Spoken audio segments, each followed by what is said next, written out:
আমরা এই মুহূর্তে ভালকা তীর্থ মন্দিরে, যেটি গির যাওয়ার পথে।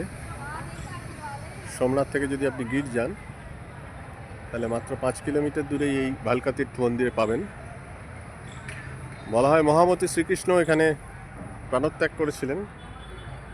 তখন এটি একটি জঙ্গল ছিল এবং জারা নামক ব্যাধের তীরের আঘাতে সেই ব্যাধ একটি হরিণের পা ভেবে কৃষ্ণের পাকে তীরবিদ্ধ করে এবং গান্ধারীর অভিশাপ অনুযায়ী শ্রীকৃষ্ণ এখানে প্রাণত্যাগ করেন। সেই বিখ্যাত ভালকা তীর্থ মন্দির, এই মন্দির সম্প্রতি বেশ উন্নত ধরনের মন্দির তৈরি হয়েছে। বছর 10 আগে এখানে অবহেলিতভাবে একটি জঙ্গলের মধ্যে ছোট্ট একটি মন্দির ছিল, কিন্তু এখন এটি বেশ সুন্দর আকার নিয়েছে। পাশে দুটি ছোট ছোট শিব মন্দির হয়েছে, একটি পঞ্চেশ্বর মহাদেব, একটি প্রগটেশ্বর মহাদেব, দুটি শিব মন্দির পাশে।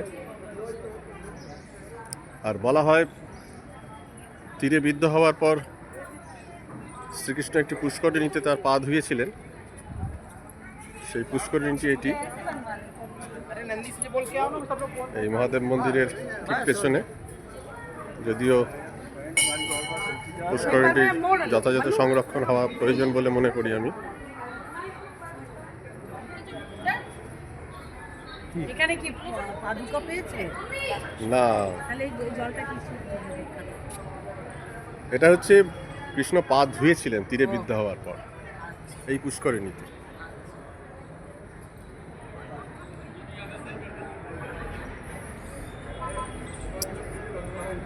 তাই যখন গুজরাট ট্যুরে আসবেন এই ভালকা তীর্থ মন্দির দেখতে ভুল করবেন না। একটি স্মৃতি বিজড়িত স্থান এবং এই মন্দির দর্শন করে এগিয়ে যাবেন গিরের দিকে, বা গির থেকে যদি সোমনাথ যান এটি দর্শন করে এগিয়ে যাবেন সোমনাথের দিকে।